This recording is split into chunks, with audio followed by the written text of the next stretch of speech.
Muy buenas noches con todos, bienvenidos a un programa más de Remembranzas por Poder Digital. Juan Hidalgo y Joel Pozo en la conducción, Paola Aguirre en la transmisión y la producción. Bueno, el día de hoy quiero presentarles un tema que coincide un poco con la efemérides de este mes. Es el 18, exactamente el 18 de mayo, el día en que es ejecutado Túpac Amaru luego de un proceso de una rebelión que, como se conoce, se inició un 4 de noviembre de 1780 y que comienza precisamente con el arresto de un corregidor, el corregidor Arriaga, y su posterior ejecución el 11 de noviembre. Y se da una sucesión de hechos que convierten al fenómeno de Túpac Amaru en una gran rebelión. En algunos casos, algunos historiadores comentan que fue una revolución en el sentido amplio de la palabra, aunque también hay historiadores que reducen un poco el impacto que tuvo este fenómeno y que siempre da para discutir, ¿no? Incluso el ser peruano implica tomar posición sobre qué pensamos sobre Túpac Amaru, cómo consideramos el fenómeno de Túpac Amaru en nuestra historia. Bien, habiendo presentado el tema, quisiera presentar a Juan para que pueda dar unas apreciaciones iniciales y comenzar con la conversación el día de hoy. Buenas noches, Juan. Muy buenas noches, Joel. Muy buenas noches a todos los que nos están escuchando. Pues sí, ¿no? Como bien mencionaba Joel, se acerca esa fecha importante de que es que ya está próxima, que es este 18, ¿no? Es una fecha bastante interesante porque sería el punto de partida de algo que la historiografía moderna, contemporánea, y no me refiero a la actual, ¿no? Sino también a esa que tenía una versión nacionalista, ¿no? De la década de los 60 y 70, aprovechando el respaldo y el apoyo que tuvieron varios académicos e intelectuales durante el gobierno militar, ¿no? Por el famoso sesquicentenario. Entonces, desde ahí en adelante, ¿no? Con discusión, polémicas, en relecturas que se ha dado de este proceso innegable, que es importante, mm, Tupac Amaru se vuelve una figura como una especie de precursor del proceso de independencia. Es decir, me explico, que cuando uno va a hablar de independencia tiene que remontarse al siglo XVIII, no solamente a las famosas expediciones o corrientes libertadoras venidas del sur y del norte, ¿no? De Argentina, Chile o de lo que vendría a ser la Gran Colombia, sino retomar justamente los inicios de la organización y la lucha de distintos pueblos indígenas con sus autoridades, ¿no? De referentes de nobleza pues, indígena en alianza con algunos otros sectores, como por ejemplo la iglesia y, ¿no? y clase alta regional de criollos que se unieron a las demandas y al movimiento que había encabezado justamente este personaje, Tupac Amaru II. Sobre lo que me solicitas, Joel, el contexto histórico, claro, ¿no? A ver, explicar que nosotros éramos parte del virreinato, el virreinato entendido como un reino importante, pero dependiente a las decisiones y a que tenía desde España, ¿no? El rey de España, la Secretaría de Gobierno de España, ¿no? Y las instituciones que regían la vida española y de sus colonias. Que sobre eso también la historia conceptual ha estado discutiendo bastante. ¿Qué somos? ¿Somos colonia o somos virreinato? Cuando uno revisa los documentos del siglo XVIII y del siglo XIX, se hace juntas de gobierno. Los españoles nos llaman colonias para que participemos. Hay documentos del siglo XVIII de prensa de la época, ¿no, Joel? Que aparece el nombre de colonia, pero bajo criterios jurídicos y muy administrativos y muy técnicos, muchos hispanistas hablan de que no es justo llamarnos colonia, ¿no? ¿No? Al viejo estilo de las 13 colonias norteamericanas, antes que quieran el nombre de Estados Unidos de América, sino que somos un virreinato, ¿no? Nuestras clases sociales aquí, ¿no? Tenían una importancia particular. Bueno, dicho esto, el contexto fue bastante complicado y muy difícil. El siglo XVIII, la segunda mitad de 1750, 1760, 1780, sufrió una de las mayores presiones y cargas, ¿no? En lo económico, político y social. Me explico rápidamente, es decir, la principal población cargó con todos los cambios para poder modernizar España fue justamente la población indígena de este territorio llamado Virreinato del Perú. Se hicieron una serie de cambios que las conocemos, ¿no, Joel? Como la famosa reforma borbónica, entendida los Borbones como la dinastía que justamente gobernaba o reinaba desde España y la decisión de venían ahí y como tal el nombre es conocido en la historiografía hispanoamericana como la reforma borbónica de la segunda mitad del siglo XVIII. Se hicieron un conjunto de cambios en varios aspectos y en varios planos, ¿no? Territoriales, administrativos, jurisdiccionales, tributarios, fiscales, ¿no? Y así. Pero lo que nos interesa, ves, ahora, lo que ha podido pues, estudiar muchos peruanistas e historiadores peruanos, uno de ellos, ¿no? Esa lectura que nos daban, Joel, te acuerdo de Jürgen Golte, ¿no? Reparte y rebeliones. Los motivos son variados, pero los económicos son los más notables. ¿Sí o no? Fue lo que movilizó pues, a la gente de los distintos estratos y clases sociales que participaron en este movimiento con fuerte presencia campesina y dirigido por una élite indígena como por ejemplo el cacique José Gabriel Tupac Amaru, ¿no? Segundo, sobre este personaje también, si me permite, él es el descendiente de Túpac Amaru I, que fue justamente el último inca de Vilcabamba, ¿no? Que en la década de 1570 ya ¿no? Decide continuar la lucha de resistencia militar contra la ocupación española, ¿no? Pizarro, los almagristas y demás. Ya él es hijo, Túpac Amaru II, José Gabriel Condorcanqui Noguera es hijo de un comerciante, ¿no? Y muy importante, un tipo adinerado, Miguel Condorcanqui, y de Carmen Rosa Noguera. En tal sentido, indígena puro, neto, no es como tal. ¿No? Algunos historiadores, como Charles Walker, mencionan que es un mestizo, no solamente ¿no? por lo obvio, ¿no? Sino también porque fue formado por los jesuitas y se sabe que desde su infancia y juventud tuvo una predilección por la cultura hispana. Ahora, por motivos ¿no? de la lucha, ¿no? Y el personaje propio como líder de un movimiento insurgente o revolucionario, pues tenía que asumir ahora, ¿no? La vestimenta y la usanza del mundo antiguo, ¿no? Por eso de que posteriormente, cuando ya es capturado, ¿no? Es derrotado, una de las cosas que se prohíben es la cultura andina, ¿no? Hacer referencia al Tahuantinsuyo, sus textos, sus prácticas, sus rituales, todo eso, ¿no? Y entonces este personaje, como les comentaba, hereda el curacazgo de Surimana, Tungazuca y Pampamarca, o sea, 3 grandes territorios que les ofrecía tierras, contactos, redes, ¿no?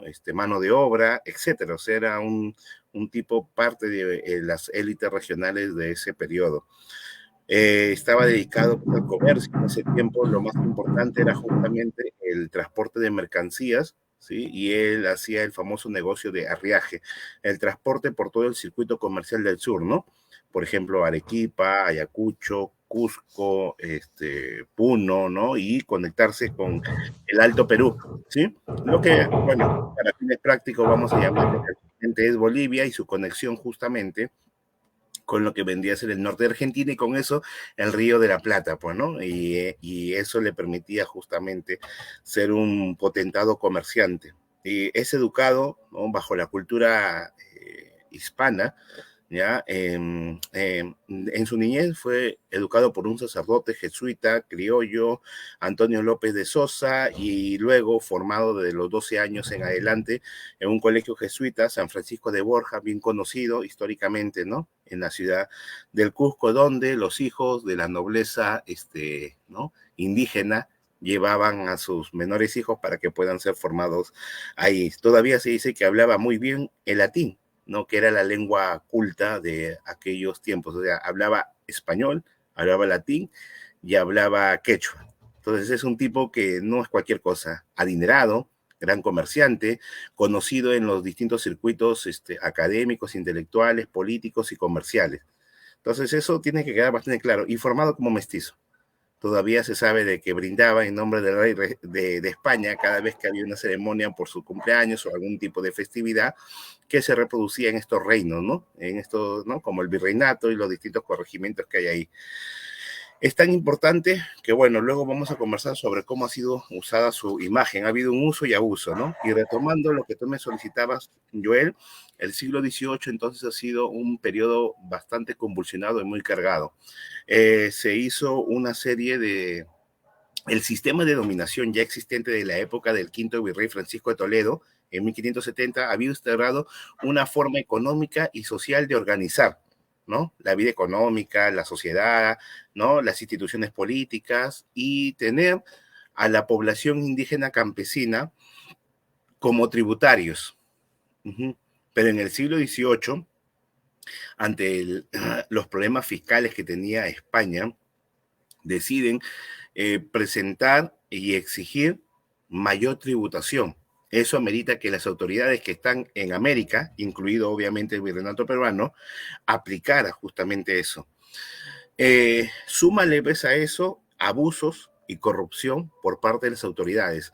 Alguna vez en clase siempre recuerdo a la profesora Teresa Vergara que dijo algo, el virrey era virrey acá en Lima, Chancay y Chilca, pese a lo mucho, pues, ¿no? Pero después la vida política, las dinámicas económicas, ¿no? Eran otras, ahí habían poderes locales muy fuertes, ¿no? Que obviamente se conectaban con Lima disimulando que estaban siguiendo los requerimientos pedidos. Entonces hubo un abuso por parte de algunas autoridades. Y una figura bien detestada en ese tiempo era el corregidor. Pues. Pero ¿por qué pues, era detestado justamente, estimados? Porque el corregidor era el representante de España y si era abusivo, entonces España también era abusiva con su población, que son siervos y vasallos del rey de España. Y habían algunas prácticas económicas que alteraron el orden. Una de ellas va a ser justamente los repartos mercantiles, obligar a la población, ya que el corregidor no solamente es una autoridad que cobra tributos, sino también puede hacer ¿no? ganancias, sacar provecho. Y entonces con la fuerza del orden, militares, ¿no? Hacía que la gente se organizara, se pusiera en las plazuelas, plazas, y las obligaba a comprar productos innecesarios y a un elevado precio. Y si no tenías que pagar, te endeudaba, te obligaba a adquirir el producto. Y si no pagabas, sufrías una serie de castigos, podría ser prisión, ¿no? Flagelaciones en público, la cárcel, ¿no? Como les vengo comentando, pues, ¿no? O pagarlo en mitad, ¿no? Y ahí también por enviar personal, ¿no? Cuadrillas de mitayos, el corregidor ganaba plata y lo enviaba muy lejos a la mina de Potosí, donde sabemos, según estadística, de que de cada 10, 4 ya no volvían por las condiciones, ¿no?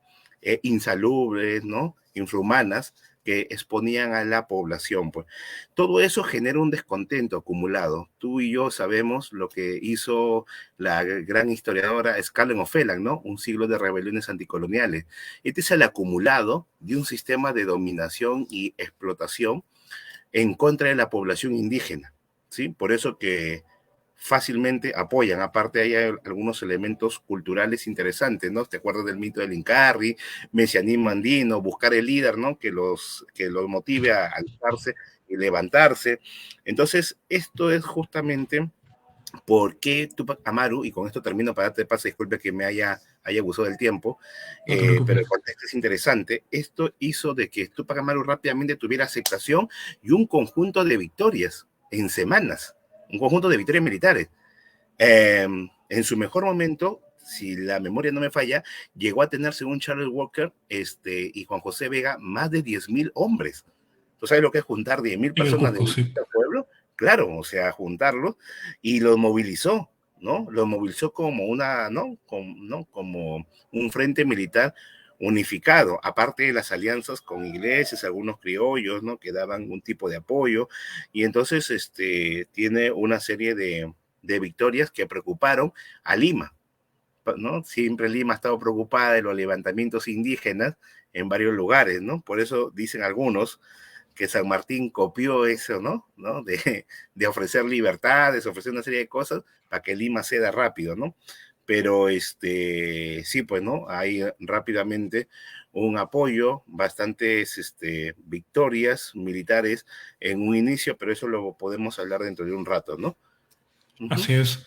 Sí, quería agregar algunas pinceladas nada más para el tema del contexto histórico, dado que supongo que muchas personas que han conocido un poco de la historia peruana comprenden bien de que 1780 no solamente estamos hablando de otra época, de otro siglo, sino de otro orden social en la que existía leyes y reglas diferenciadas para los españoles, unas ciertas reglas, una cierta legislación, para los indígenas otra norma, para los esclavos otra, y que esto dibujaba de manera clara la pirámide social sobre la que descansaba el sistema colonial, ¿no?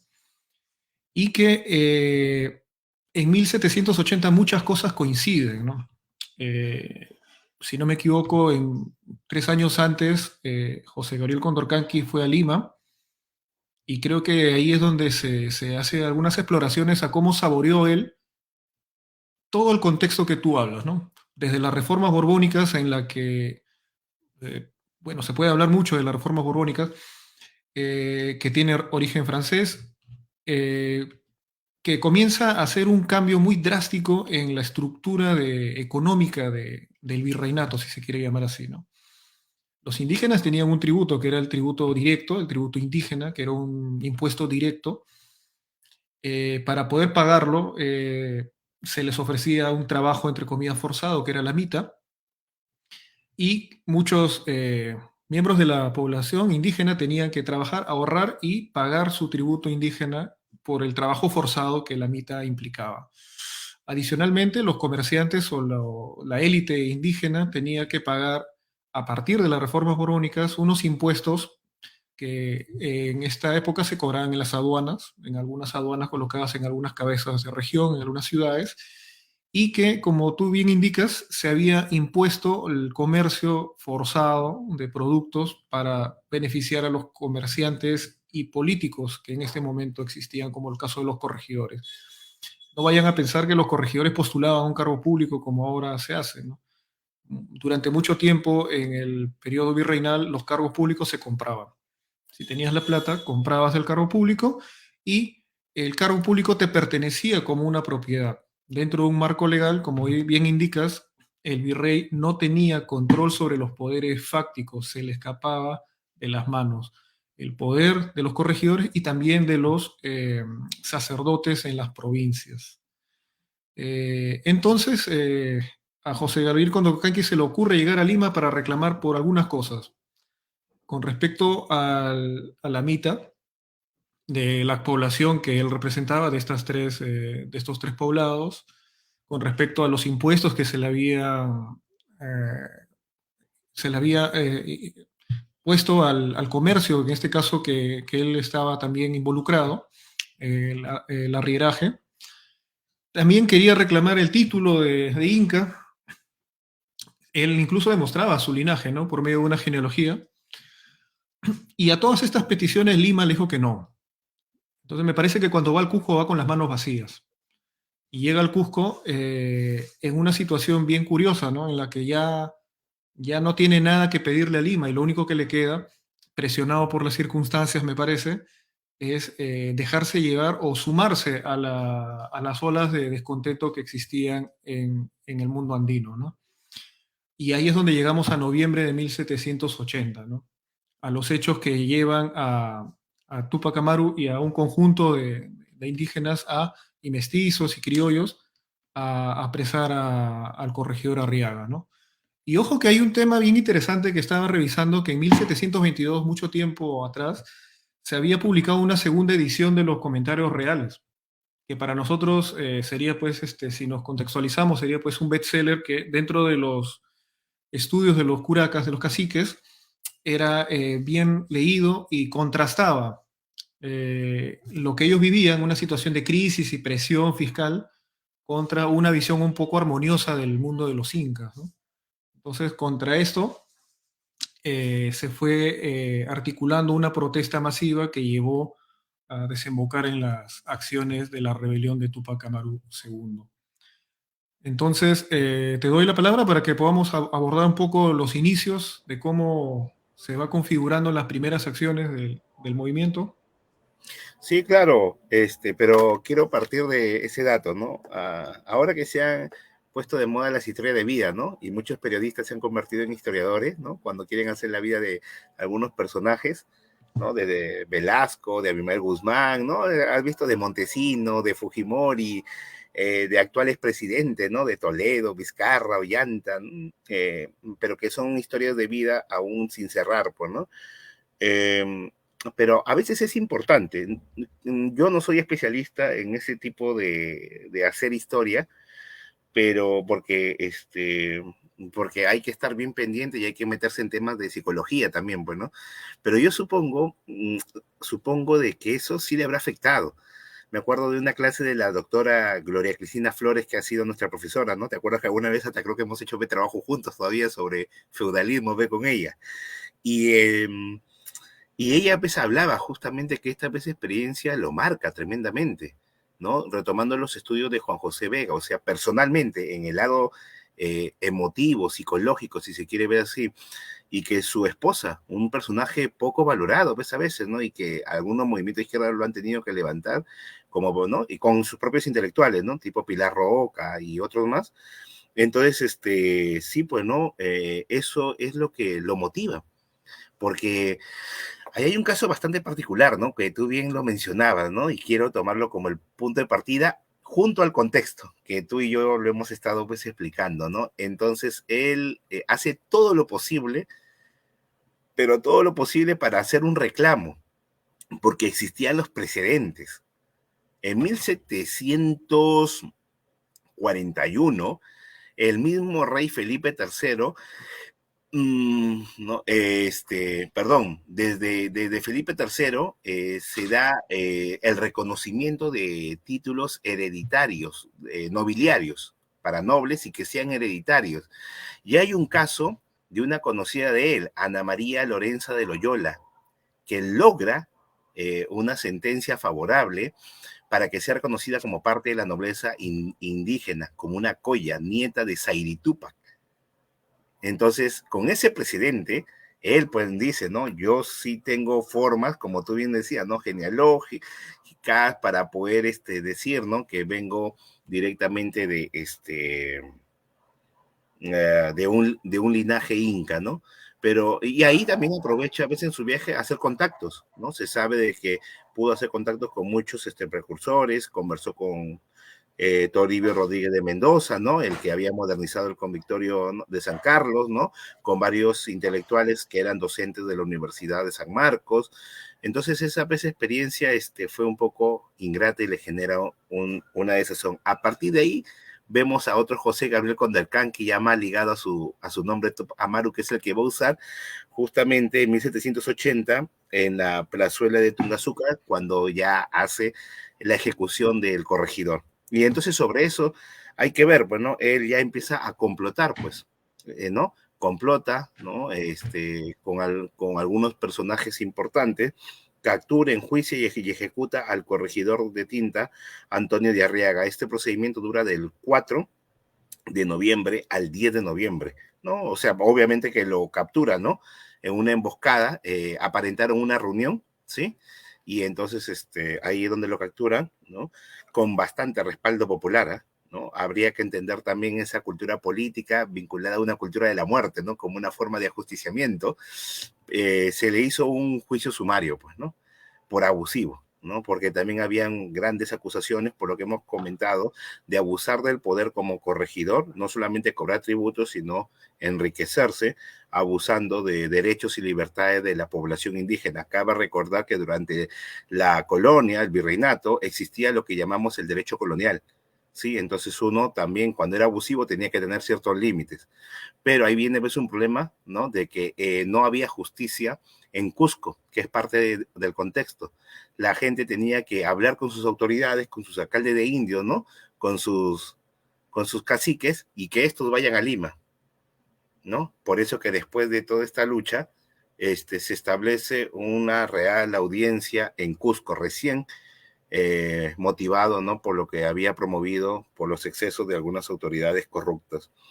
Entonces sí, pues, ¿no? El 10 de noviembre, ¿no?, decide ya hacer toda una ceremonia, ¿no? El post, ahí nomás, ¿no? La ejecución del corregidor de Tinta, Canas y Canchis. O sea, tenía 3 poblados, ¿no?, que le tributaban, ¿no?, a Antonio de Arriaga. Entonces esa muerte simbolizó, ¿no?, no solamente una situación pública de jolgorio, sino también el inicio propio, ¿no?, de la lucha, ¿ya? Era la forma de atentar contra el poder real, en este caso español, ¿no? Túpac Amaru rápidamente, asesorado por sus principales aliados, muchos de ellos autoridades indígenas, ¿no? Empieza a tener reuniones y coordinaciones, y del 10 al 16 empieza justamente a realizar un bando de unidad, exhorta y convoca a un conjunto de sacerdotes, ¿no?, obviamente del Cusco, del obispado de Cusco, empieza a convocar a muchos criollos, muchos de ellos terratenientes o comerciantes, ¿sí?, ¿no?, de raíces y origen español todavía, varios, convence a algunos militares que pasen del ejército realista al movimiento insurreccional, ¿sí? Y en ese bando del día 16, Joel, y bueno, todos los que nos están pues, escuchando, empieza justamente, expone a manera de proclamas, como un plan de acción, ¿no?, de poner fin a los repartos mercantiles, que es el principal sistema abusivo y expropiador, ¿no?, del comercio que afecta a la población indígena, por lo que ya les comenté, ¿no? O obligar a comprar y endeudarse, ¿no? Y los más pobres eran los más afectados en ese sentido, como lo dice el doctor Golte, ¿no? Eh, el fin de la mita, para que ya la población no vaya, ¿no?, a morir en las minas de Potosí, ¿no? Y especialmente, ¿no?, él tenía la experiencia de haber visto cómo se llevaban a muchos jóvenes de Tinta a sacrificarse, ¿no?, en el trabajo de la mita minera, que ya les expliqué hace un momento. También expone, ¿no?, el fin de los obrajes, ¿no?, la revisión de algunas propiedades, haciendas, y lo que más inspiró, la abolición de la esclavitud, muchísimo antes que muchos procesos independentistas en otras partes del mundo, ¿no? Y eso es algo que no se valora. Túpac Amaru fue uno de los primeros, si es que no fue el primero, de proponer justamente un sistema de abolición de la esclavitud. Y por eso que en muchos lugares tuvo respaldo de población esclava, ya en este caso, en esta situación, liberta, pues, ¿no?, que se unieron a las fuerzas. En ese sentido, pues, hay unas victorias militares en Sangarará. Sangarará va a ser justamente el inicio de lucha y de victoria militar que impulsó, pues, y motivó en los siguientes meses, ¿no?, mantener al grupo unificado. Esto alertó tremendamente a las autoridades de otras ciudades, principalmente Lima, con el virrey Jáuregui, que para mala suerte había recibido la visita o la llegada del visitador José Antonio de Areche, que en términos bien prácticos tenía las mismas facultades que el virrey. O sea, se había formado la presencia de 2 autoridades al mismo nivel. O sea, el virrey no podía callarle la boca ni nada por el estilo.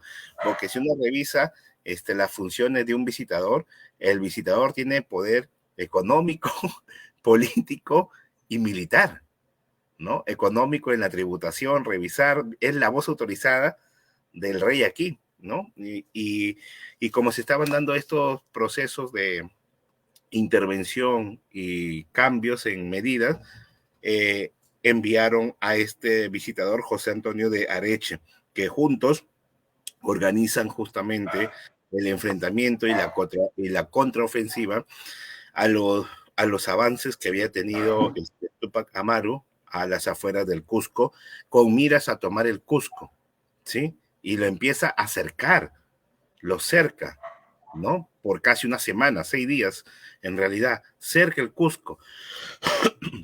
Muchos le reclamaban de que ingrese a Cusco. Ingresando a Cusco es estratégico, ¿no? Cusco es una de las ciudades más importantes, pero no, prefirió consolidar sus alianzas con los grupos aymaras, con las élites regionales aymaras, y eso le dio tiempo a que se organizaran desde Lima y Arequipa, ¿no?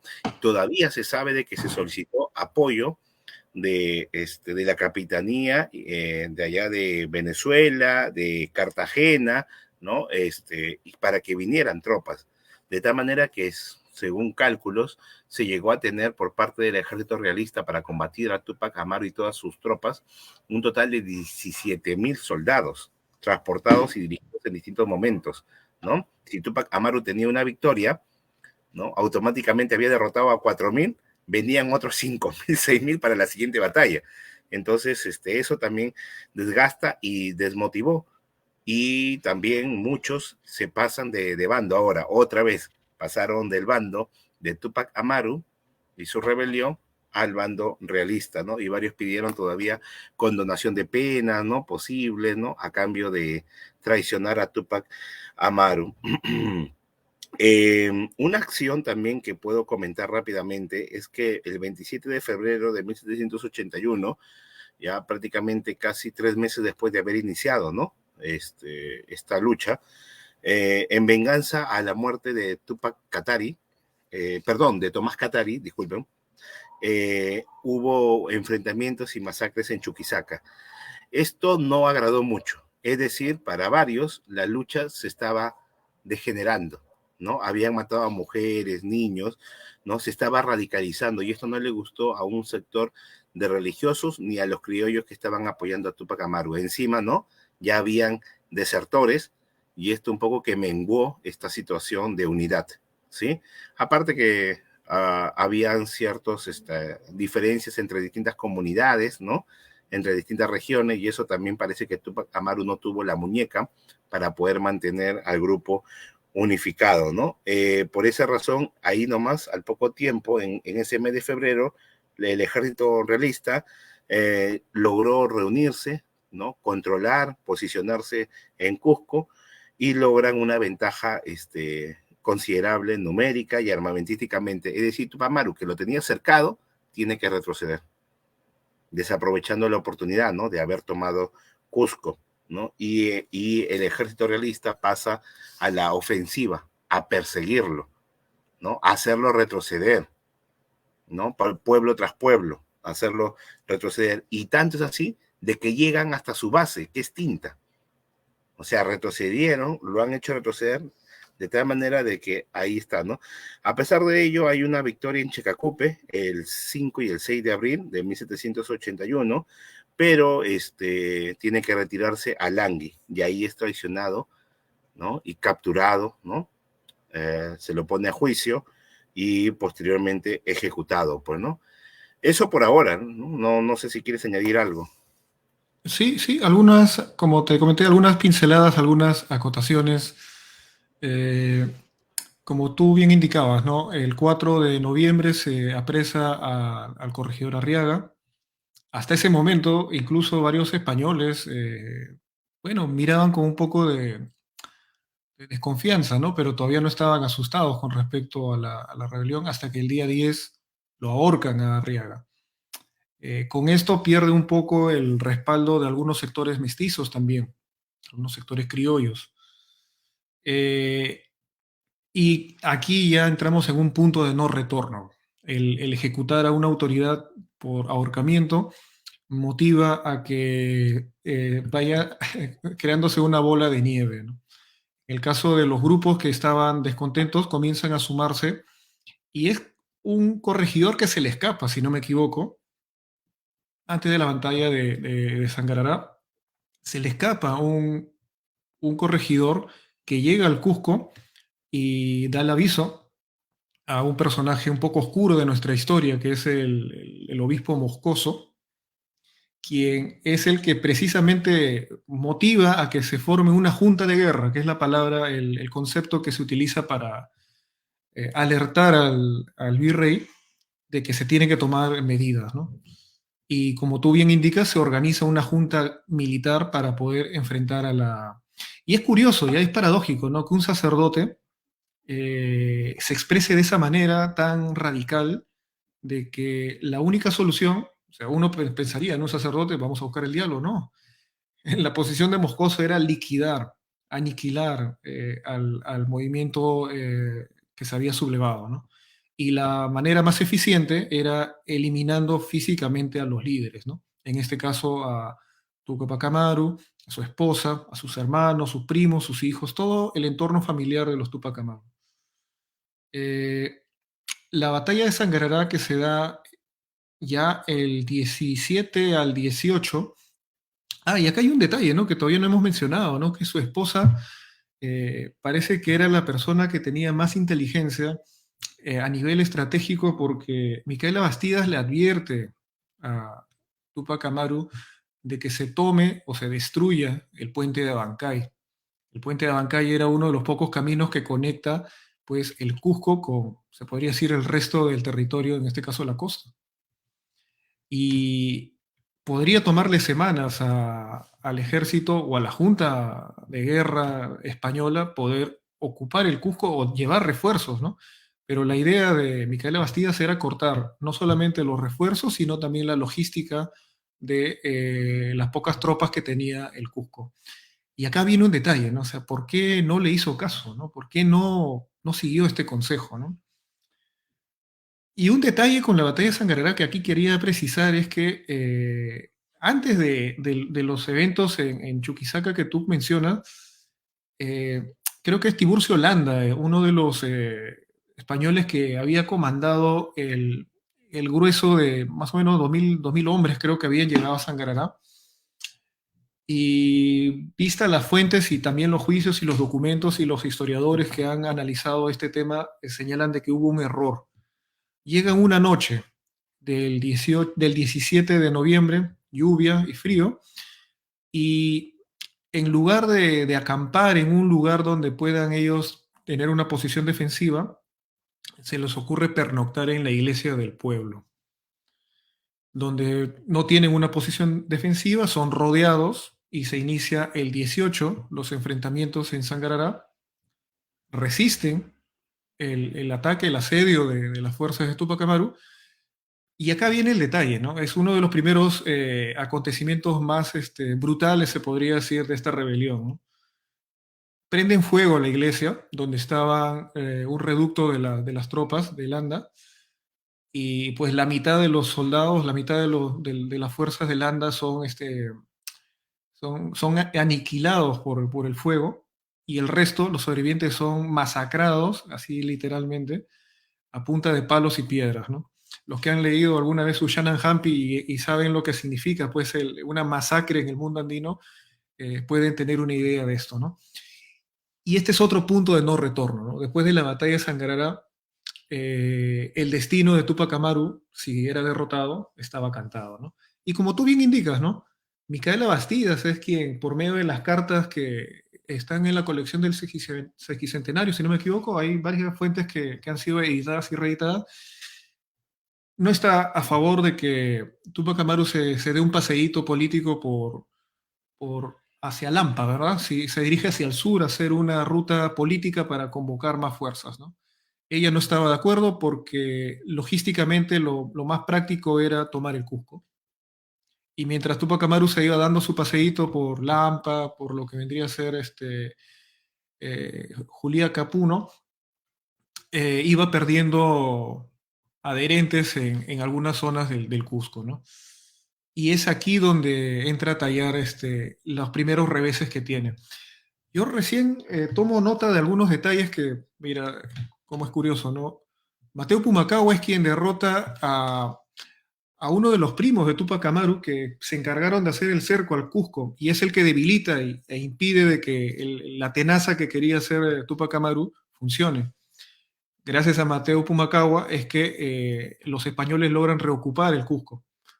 Tupac Amaru tiene que retroceder, a Mateo Pumacahua le ascienden y le dan un premio. Casualmente, semanas antes, Mateo Pumacahua también estaba adherido a la causa de Tupac Amaru, ¿no?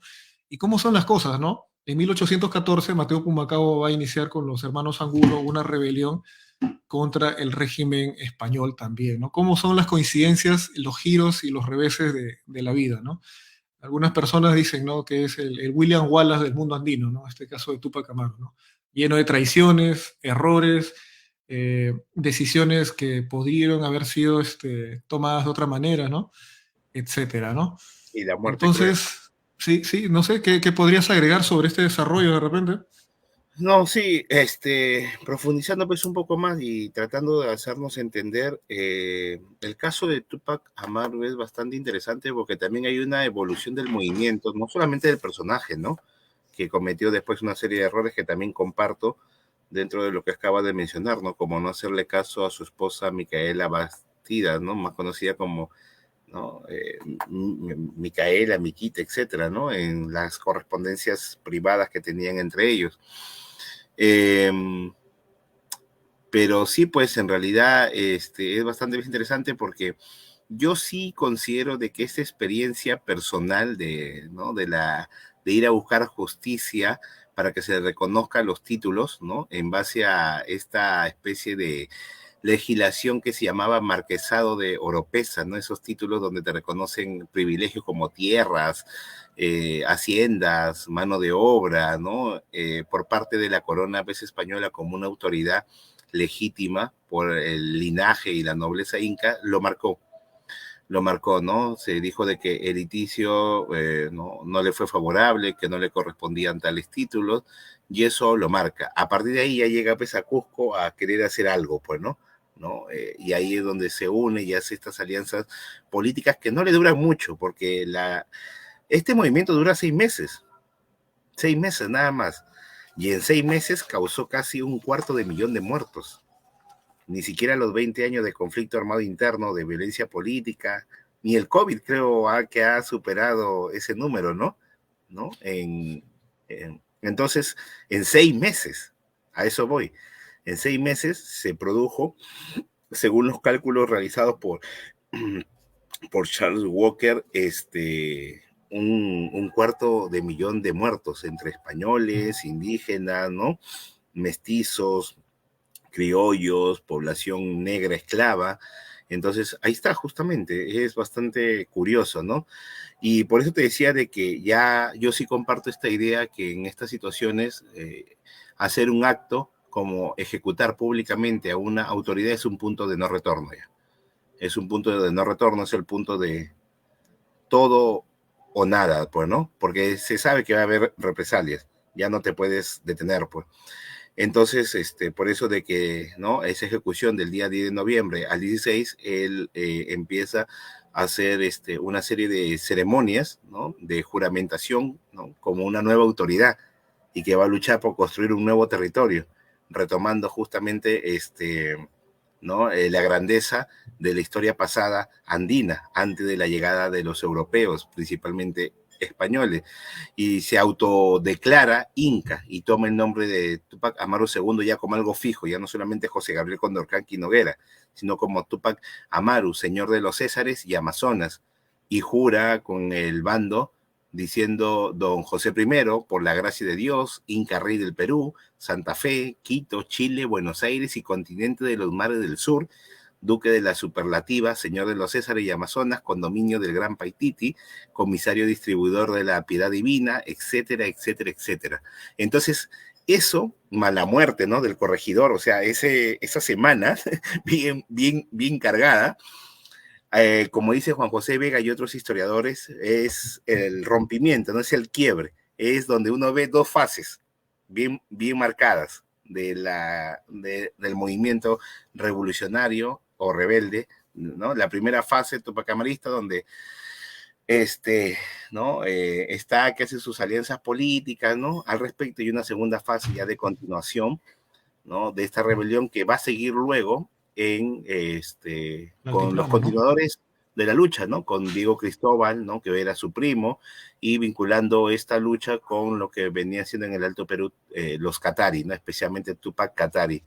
Eso es bastante interesante. Sobre la ejecución, ¿no?, la captura, el juicio también es bastante curioso, ¿no? Él fue traicionado al momento de la retirada que les comentaba, ¿no? Fue capturado en el pueblo de Langui, ¿no? Lo entregaron a él Unos y a su mulatos. familia, porque él estaba escapando con su familia, sus hijos, su esposa, primos, demás familiares y obviamente los principales allegados, ¿no? Para hacer un respaldo. Lo van a capturar después de la batalla de Chicacupe, ¿no? Tupac Amaru fue traicionado, ¿no? Se dice que fue traicionado por dos conocidos de él, ¿no? Francisco Santa Cruz, que era un mestizo, y el español Ventura Landaeta, y es capturado el 6 de abril de 1781. 6 de abril. Estamos hablando más o menos 6 meses, ¿no? Diciembre, enero, febrero, marzo, abril, ¿no? 5 meses, 6 meses más o menos. Y ahí es capturado ya. Es llevado a Cusco encadenado, ¿no? Montando una mula, ¿no? Eso también hay que tenerlo pues, en cuenta, la humillación, ¿no? Del personaje, del líder, que no va a quedar ahí, ¿no? Ingresa, ¿no? Y ahí es donde es apresado, ¿no? En la capilla de San Ignacio del convento de la Compañía de Jesús, y es interrogado y torturado, ¿no? La tortura que se le aplicó fue bien cruel, ¿no? Tanto es así de que él logra escribir algo con su propia sangre, ¿no? Le destrozan las extremidades, ¿no? Las muñecas, las manos, los pies, ¿no? Estaba prácticamente sin dientes, ¿no? Producto de la golpiza que había sufrido, ¿no? Tenía las costillas rotas. Entonces, ese interrogatorio, más que interrogatorio, fue una tortura a mansalva, pues, ¿no? Para sacarle información y pedirle dónde estaban los demás que habían logrado pues escapar, ¿no? Y cuáles eran sus propósitos. Y se sabe por ¿no? Por documentos oficiales de que no los vendió, no dio nombres ni nada por el estilo. Y eso es algo también admirable, que muchos que siguen la figura de Tupac Amaru lo realzan tremendamente, ¿ya? El visitador José Antonio de Areche, que como les comentaba era el enviado directo del rey de España, era la voz del rey aquí, aparte de la del virrey, por supuesto, dice que entra al calabozo, pues, ¿no? Que tenía Tupac Amaru para exigirle estos nombres a cambio de algunas promesas, ¿no? Como liberación, ¿no? ¿no? Para que ya no siga padeciendo, ¿no? Liberar a su familia, por ejemplo, a su esposa, sus hijos y demás allegados, ¿no? Y ahí es donde se hace famosa la frase, ¿no? Que dice a modo de un alegato final: solamente tú y yo somos los culpables, tú por oprimir a mi pueblo y yo por tratar de liberarlo de semejante tiranía, ambos merecemos la muerte. Y es así, pues, ¿no? Que entre el día 6 de abril al 18 de mayo de 1781, en acto público en la Plaza de Armas del Cusco, la actual Plaza de Armas, se cumplía la sentencia, ¿no? De Tupac Amaru II, sus familiares y principales capitanes, quienes van a ser sacados de sus celdas, ¿no? Custodiados por un fuerte destacamento militar, que habían sido traídos de otros pueblos, por ejemplo de Huamanga, y ahí habían levantado justamente ¿no? Estos estrados de horca que hay, ¿no? Para estos, Patíbulos. los patíbulos, ajá, ¿no? Y ahí estaban justamente, ¿no? Eh, se ha comentado bastante, ¿no? De la forma cruel de muerte que sufrieron la esposa, los familiares, los hijos mayores de Tupac Amaru. Al ver esto, el hijo menor dio un grito, ¿no? Que compadeció un poco a la orden dominica, ¿no? Y que pidió justamente al visitador y al virrey que, ¿no? Que dejaran al menor, ¿no? A su cuidado, ¿no? Como un acto de compasión, al ver cómo destrozaban el cuerpo de la madre y haber matado a sus hermanos y demás familiares como tíos. Obligaron al niño a ver la ejecución, las Uf, ejecuciones, ¿no? sí, sí, Obligaron sí. al niño. Ajá. Por ejemplo, ¿no? Para que vean lo cruel de ello, para dejar escarmiento, eh,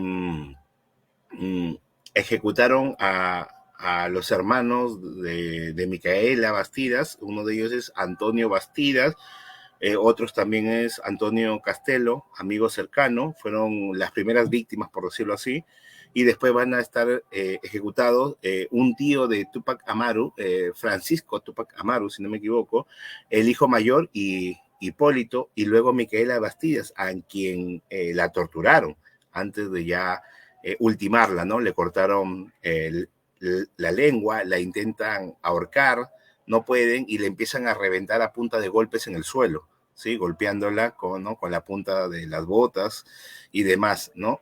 Los soldados forzaron a Tupac Amaru y a Micaela Bastidas a mirar todos esos actos, ¿no? Recordar que Tupac Amaru ya estaba tremendamente lesionado, imposibilitado de cualquier tipo de reacción y defensa y sujetado todavía viendo esa escena. También es ejecutada por la pena del garrote, el ahorcamiento en un palo grande de madera, ¿no? Un personaje bastante importante que es Tomasa Tito Condemaita, que ahora es considerada precursora de la independencia, ¿no? Ella va a tener también el ahorcamiento por la pena del garrote, ¿no? Se dice que tuvo bastante cercanía con los esposos, ¿no? Con Micaela Bastidas y con Tupac Amaru. Micaela Bastidas, después de haber sido cortada por la lengua, es llevada a la horca, ¿no? Donde se le intentó, ¿no? Ahorcar, pero no se pudo, ¿no? A José Gabriel Condorcanqui, a Tupac Amaru, ¿no? Le van a cortar la lengua, lo van a continuar golpeando, intentaron descuartizarlo, atándolos a los famosos caballos, ¿no? Para desmembrarlo. Pero suponemos, porque bueno, la mayoría expuesto a esa situación de castigo hubiera padecido, entendemos que son caballos de guerra, ¿no? Con una fuerza física considerable, pero también habla también de, ¿no? de la resistencia física que habrá tenido Tupac Amaru para resistir. Obviamente terminó en muy malas condiciones físicas de las que ya estaba, pero ahí la contextura física de Tupac Amaru ¿no? habla muy bien de él, ¿no? Entonces, el mismo visitador autoriza decapitarlo, ¿sí? ¿No? Y ante esa escena, ahí, si no me equivoco, me parece que Clemente Marcan o es el que narra esta historia, justamente del hijo, el último que es Fernando, que luego se pierde, ves en la historia, de ahí ya no se sabe mucho, Lo mucho de él, llevan a se dice que España, llegó creo. Se a queda en España España. y de ahí baja a África como misionero. Y de ahí la historia ya le pierde rastro totalmente. Nadie ha seguido los finales, ¿no? Los días finales del hijo menor de Tupac Amaru, ¿no? Fernando. Dice que lanza un grito conmovedor, desgarrador, ¿no? Por haber visto eso de la mamá y del papá, ¿no? Y eso hizo de que, bueno, pues, ¿no? Algunos sacerdotes dominicos se apiadaran, le pidieran en pleno acto, ¿no? De ejecución esa situación, porque lo habían obligado a ver, como tú bien correctamente lo comentas. Entonces, a Tupac Amaru lo decapitan y no contentos con eso lo empiezan a desmembrar, ¿no? Brazos y piernas, el tronco, el busto partido, y cada una de esas partes es enviada en el acto, ¿no? A distintos pueblos donde habían dado apoyo a Tupac Amaru para que se quedaran por días y por semanas ahí, ¿no? Como una manera de intimidación ello, ¿no? Eh, ya para ir avanzando, porque nos queda poco tiempo, esto va a marcar también un antes y un después, como les mencionaba, ¿no? La represión se hace ya más simbólica, ¿no? Porque ya había, porque la lucha militar de cierta resistencia por parte de Diego Cristóbal Tupac Amaru, que era el primo más cercano y que participó con Tupac Amaru, se va para el Alto Perú, ¿no? Y se refugia con los catarí y empiezan a hacer una lucha entre, ¿no? 1781, lo que queda del año, ¿no? Diego Cristóbal Tupac Amaru firma un acuerdo de paz que luego el mismo gobierno español eh, ¿no? Lo suspende y es capturado en 1783 con una pena igual de cruel, ¿no? Mientras que Pedro Vilcapasa, Tupac Katari van a morir en 1781 decapitados. Diego Cristóbal Tupac Amaru recibe la pena del atenaceo, golpearlo, sujetarlo y con tenazas, tipo tijeras, ¿no? O alicates, ¿no? Y cosas por el estilo, al rojo vivo, desmembrarlo, desollándolo, ¿no? Sacándole la piel, ¿no? Y así, de alguna manera, todo el esfuerzo que hubo de tomar esta zona del Alto Perú queda apaciguada, ¿no? eh, se prohíbe la lengua quechua, se obliga a que se hable en español, el uso de indumentaria o vestimenta indígena, ¿sí? Ya no, eso, se tenía que ser lo más español posible. Se prohíbe cualquier mención a la historia andina, especialmente la del Tahuantinsuyo, y ahí es donde se prohíben los comentarios reales. Pobre del indígena que fuera visto con un libro, ¿no? Algún criollo, algún mestizo. Se abole el reparto mercantil y el cargo de corregidor, ¿no? Y ahí van a aparecer otros cargos, como por ejemplo el de intendente, ¿no? ¿No? Y se aniquila cualquier tipo de vínculo, linaje y demás de los Tupac Amaru. Los desaparecen como familia, para que no se haga no solamente mención, sino también no aparezca alguien ahí, ¿no? Hay una persecución, pues, y demás, ¿no? Y bueno, eso es básicamente lo que quería comentar. No sé si falta algo, tal vez podríamos hablar en unos minutos Sí, creo que de lo podemos importante ir que es el personaje. el personaje. Yo me quiero adelantar algo, ¿ya? Quiero adelantarme a algunas opiniones que he estado escuchando y a veces tú sabes que las redes están alimentadas de bastantes opinólogos, ¿no? En la Ujú, que se trata de desacreditar a Tupac Amaru como un simple comerciante que tenía intereses económicos y que por eso se levantó. Y esa hipótesis me parece que es triste, ¿ya? Porque no solamente no tiene respaldo bibliográfico y documental, sino que a nivel lógico es completamente absurdo, ¿no? Si él hubiera tenido un interés meramente comercial, no hubiera tomado las decisiones políticas que ha tomado. Para más o menos enfrentarme a este tipo de opiniones, creo que me puedo apoyar en Virgilio Roel, el- mm, la colección de Mejía Vaca, que casualmente, ahora revisando la bibliografía con un poco más de detalle, Charles Walker en su libro de Tupac Amaru no lo cita a Virgilio Roel en esta colección de Historia del Perú de Mejía Vaca de 1980. Plantea de que el sujeto no puede estar aislado del contexto y del ámbito cultural en el que está imbuido, ¿no? Como tú dijiste, ¿no? Le negaron la posibilidad de ser considerado descendiente de un inca. Y eso no solamente era por los beneficios de la élite indígena, sino ujú, por un tema ideológico y mental en una época en la que no existía una identidad definida de lo que es ser andino, indígena, ¿no? Cómo autorreferenciarse a uno mismo, ¿no? Entonces, este personaje ha transitado desde obviamente los intereses personales también, ¿no? Sus beneficios, pero también era representante de una cultura y de un grupo humano, un grupo social, ¿no? Él como curaca tenía que cobrar los tributos a la población que él mismo veía que no podían pagar los impuestos y que habían sido incrementados y que se les forzaba la mitad y que se les obligaba a comprar cosas que eran inútiles con este sistema de los repartos indígenas, ¿no? Por lo tanto, me parece que el personaje, dentro del contexto, logró trascender cualquier tipo de interés egoísta y se sumó a una vorágine de violencia que era parte del contexto. Estamos hablando de uno de los siglos más violentos que pueden haber presenciado, creo que el mundo. El siglo XVIII, no solamente tenemos la rebelión de Tupac Amaru, años después tenemos la rebelión de esclavos en Haití, tenemos ujú. un conjunto de protestas en Estados Unidos, en Europa, convulsiones sociales donde para apoyarme ahora sí también en Carlos Lazo, ¿no? En el periodo colonial o virreinal, siempre se pasaba de la protesta legalista, que lo pasó José Gabriel Condorcanqui, y cuando esta ya no daba resultado, ante la cerrazón y la corrupción y la misma violencia del mismo sistema, se pasaban a unas protestas ya violentas, ¿no? Y era normal. Se podría decir, era común. Y la mejor prueba es que después de 1780, la cantidad de protestas en diferentes ciudades, las rebeliones y los alzamientos criollos, fueron numerosos. Fueron numerosos y casi todas fueron respondidas a sangre y fuego por el gobierno español y que condujeron hasta 1821, hasta una independencia más o menos tenue que hemos tenido, ¿no?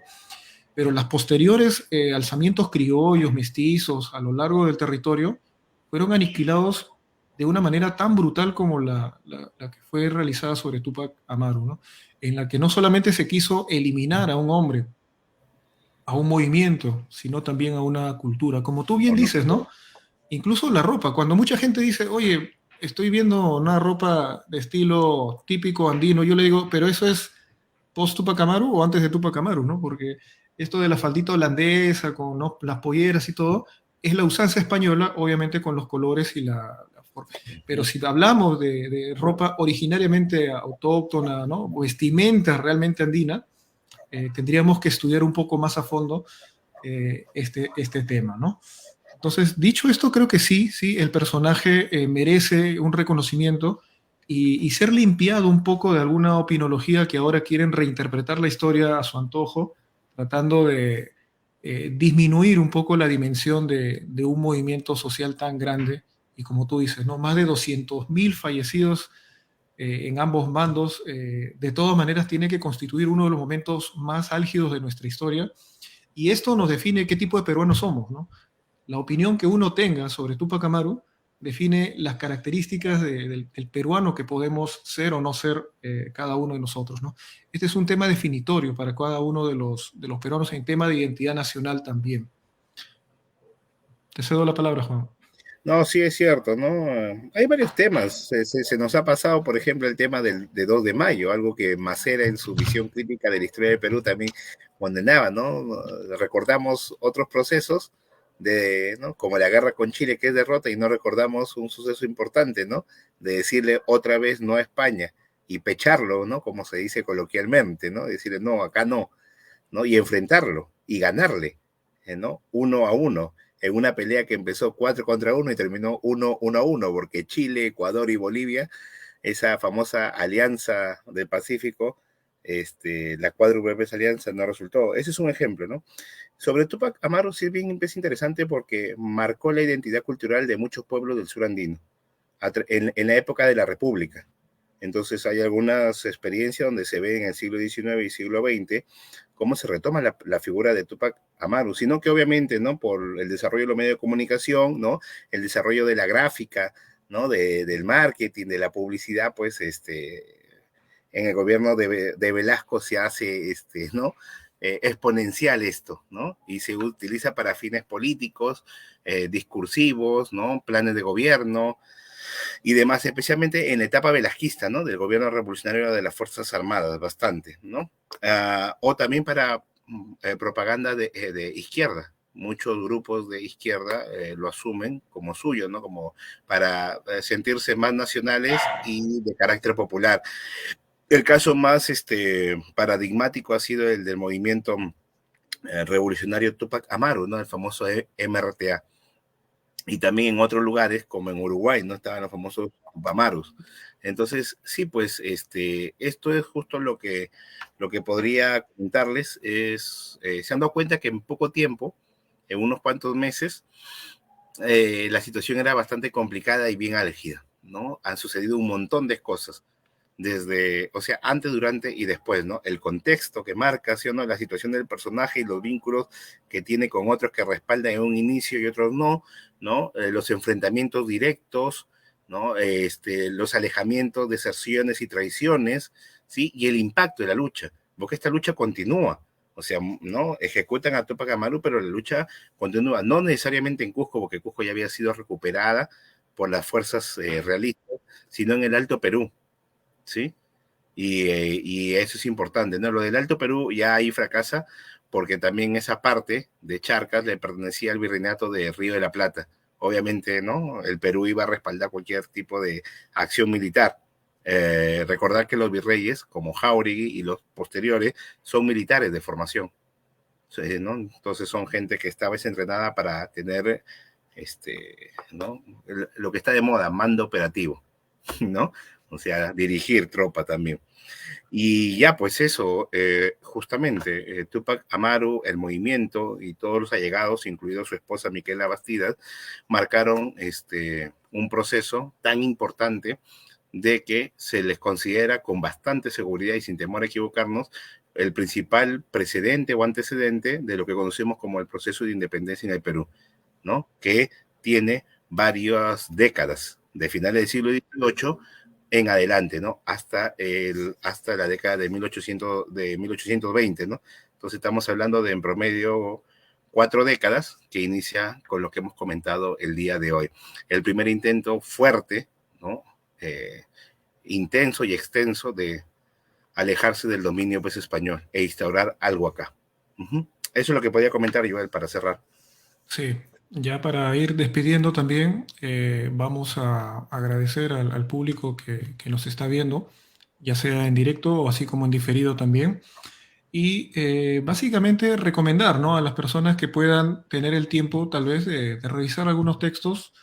Miren, hay bastante material, ¿no? Hay una película de Tupac Amaru, hay bastante poesía, ¿no? Como el canto coral de Tupac Amaru, ¿no?